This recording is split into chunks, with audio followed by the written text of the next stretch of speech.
Hello friends, good morning. সকাল সকাল চলে এলাম আবারও একটা ছোট্ট ভিডিও নিয়ে তোমাদের সামনে। এটা দেখে বুঝতেই পারছো যে সয়াবিনের তরকারি হবে, কিন্তু সয়াবিনের তরকারি হবে না। তার কারণ আজকে একটা নতুন রেসিপি তোমাদের সঙ্গে শেয়ার করব।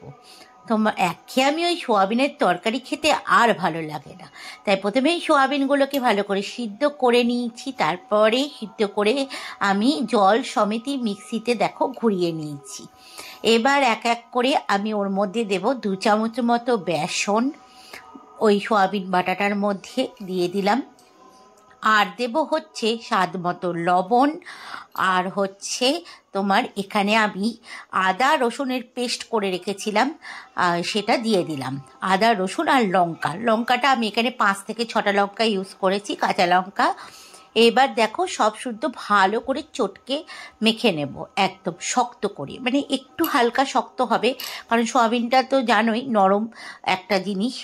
এবার কড়াইয়ে তেল বসিয়ে দিয়েছি, আর তেলের মধ্যে এগুলো ভেজে নেব। এবার একটা শেপ দেব, আমি এখানে একটা লম্বা টাইপের শেপ দিয়েছি, তোমরা যেরকম পছন্দ করো সেরকম শেপ দিতে পারো। তো এবার তেলের মধ্যে এগুলোকে ভালো করে ভাজতে শুরু করব, লাল লাল করে এপিট ওপিট ভাজবো।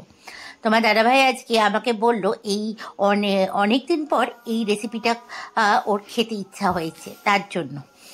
একঘেয়েমি সোয়াবিনটা খেতে সত্যি করে আমারও কদিন থেকে ভালো লাগছিল না, তার জন্য ভাবলাম আজকে করেই দিই। এটাকে আমি খুব মানে আমাদের শাশুড়ি মা খুব সুন্দরভাবে রান্না করতো, তার জন্যই আমিও শিখে গেছি। তো যাই হোক, ওইদিকে ওটা ভাজা বসিয়ে চট করে আমি মশলাটা মিক্সিতে করে নেব। মশলার মধ্যে দিয়েছি একটা বড় সাইজের পেঁয়াজ, টমেটো, আদা রসুন আর স্বাদ মতো লঙ্কা। আর এইদিকে দেখো আমার সবগুলো ভাজা হয়ে গেছে, আর এদিকে ডুমো ডুমো করে আলুও কেটে নিয়েছি, আর এখানে একটা বড় সাইজের পেঁয়াজও কেটে নিয়েছি। আর এদিকে বড়াগুলো আমার সব ভাজা হয়ে গেছে এপিট ওপিট লাল লাল করে। এবার ওই তেলের মধ্যেই আমি আলুগুলোকে লাল লাল করে ভেজে তুলে নেব। তো এইখানে আলুগুলোও দেখো আমার লাল লাল করে ভাজা হয়ে গেছে। আর তারপরে এবার কড়াইয়ের মধ্যে আরেকটু তেল দিলাম, তেল দিয়ে ওই কেটে রাখা যে পেঁয়াজটা ছিল সেটা দিয়ে দিলাম। একটু লাল লাল হয়ে গেছে, বাদামি কালার চলে এসছে পেঁয়াজে। এইবার আমি দিয়ে দেব এর মধ্যে হচ্ছে বেটে রাখা মশলাটা দিয়ে ভালো করে কষাবো, যতক্ষণ না আদা আর রসুন পেঁয়াজের গন্ধটা যাচ্ছে। ভালো করে কষানো হয়ে গেলেই এবার আমি এক এক করে এর মধ্যে দিব স্বাদ মতো লবণ, হলুদ আর কাশ্মীরি লঙ্কার গুঁড়ো তোমরা সবাই জানো, দিলে পারে আলাদা একটা রং চলে আসে, আর তরকারিটা দেখতেও কিন্তু খুব ভালো লাগে। তো এবার দেখো ভালো করে মশলাটা কষাবো যতক্ষণ না তেল ছাড়ছে। এই রেসিপিটা কিন্তু তোমরাও বাড়িতে করবে মাঝে মাঝে, ওই একঘেয়েমি সোয়াবিন খেতে তো ভালো লাগে না, এইরকম করে করবে, দেখবে খুব ভালো লাগবে। এবার ভেজে রাখা আলুগুলো দিয়ে মশলার সঙ্গে আবারও একটুখানি কষাবো ভালো সুন্দর করে।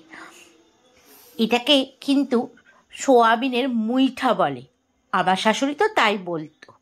এখন আমি জানি না সোয়াবিনের মুইঠা, আমি তো চিরকাল ওই চিতল মাছের মুইঠার নামই শুনেছি, সোয়াবিনেরও মুইঠা হয় সেটা জানতাম না। যাই হোক, এদের বাড়িতে এসে জেনেছি।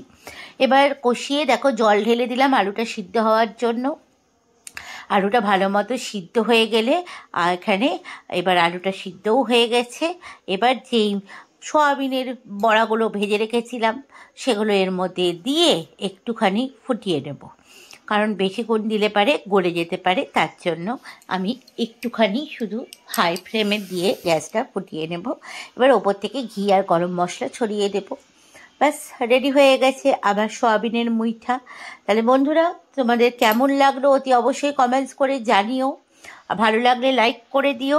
আর তোমরাও বাড়িতে এইভাবে সোয়াবিনের মুইঠা বানিয়ে খাও, আর খেয়ে আমাকে কমেন্টস করে জানাও তোমাদের কেমন লাগলো।